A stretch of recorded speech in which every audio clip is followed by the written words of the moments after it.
নমস্কার, আপনার রান্নাঘরে আপনাদের সকলকে স্বাগত জানিয়ে আজকে আমি একটা নতুন ধরনের সবজির রেসিপি নিয়ে এসেছি। আমি কেমন করে রান্না করি সেটাই আজকে আমি আপনাদের সঙ্গে শেয়ার করব। চলুন তাহলে তৈরি করা শুরু করি। এখানে আমি সবজি কেটে নিয়েছি।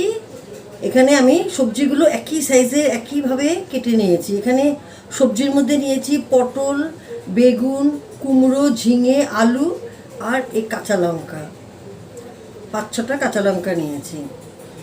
লাল শাকের ডাঁটগুলো আমি ভালো করে ধুয়ে এইভাবে লম্বা লম্বা করে কেটে রেখে দিয়েছিলাম। শাকটা করে ডাঁটগুলো রেখে দিয়েছিলাম, তাই এই তরকারিটার মধ্যে দিয়ে দেব। এখন আমি রান্নাটা শুরু করি। এই সাইডে রেখে ওভেন ধরিয়ে কড়াই বসিয়ে দিলাম। কড়াইতে সর্ষের তেল দিয়ে দিচ্ছি 2 চামচ, বড় চামচ 2 চামচ সর্ষের তেল দিয়ে দিলাম। তেল গরম হয়ে গেছে। একটা শুকনো লঙ্কা 2 টুকরো করে দিলাম। কালো জিরে ছোটো চামচ, চায়ের চামচে 1 চামচ দিয়ে দিলাম। আর দিয়ে দেবো একটা তেজপাতা। একটু নাড়াচাড়া করে লঙ্কাগুলো ভেজে নিয়েছি। বেশ সুন্দর ফোড়নের গন্ধ বেরিয়েছে।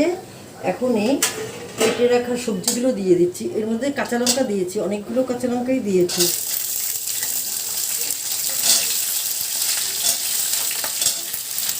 সবজিগুলো দিয়ে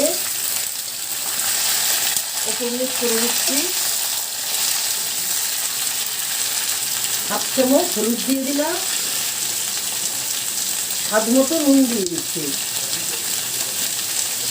নুন হলুদ দিয়ে ভালো করে সব মিশিয়ে দিচ্ছি।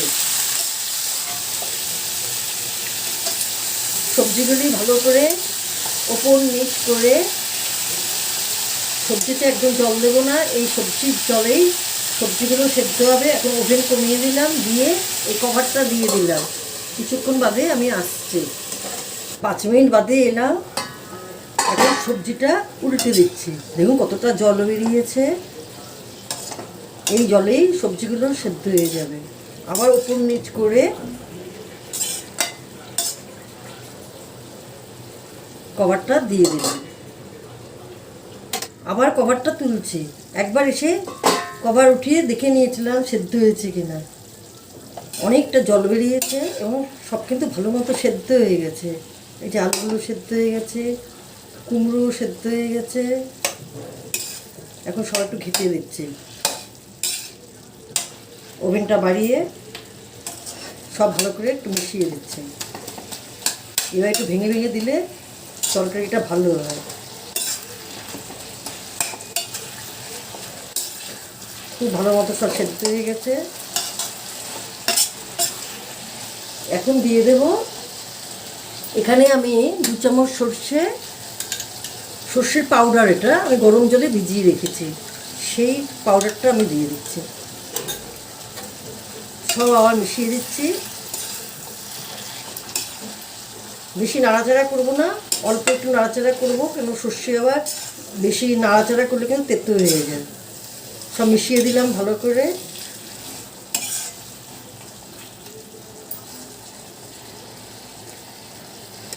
এখন দিয়ে দিচ্ছি 1 চামচ কাঁচা তেল। এই তেলটা দিলে কিন্তু, সর্ষে দেওয়ার পরে এই তেলটা দিলে কিন্তু খেতে কিন্তু খুব ভালো হয়। তেল দিয়ে ভালো করে সব মিশিয়ে দিলাম। দেখুন তরকারিটা দেখতে কত সুন্দর হয়েছে, খেতেও কিন্তু খুব ভালো হবে। ওভেনটা অফ করে দিলাম। আজকের রেসিপি যদি ভালো লাগে একটা লাইক কমেন্ট করে দেবেন। আপনারা ভালো থাকুন, সুস্থ থাকুন। আমি আবার আসবো নতুন কোনো রেসিপি নিয়ে।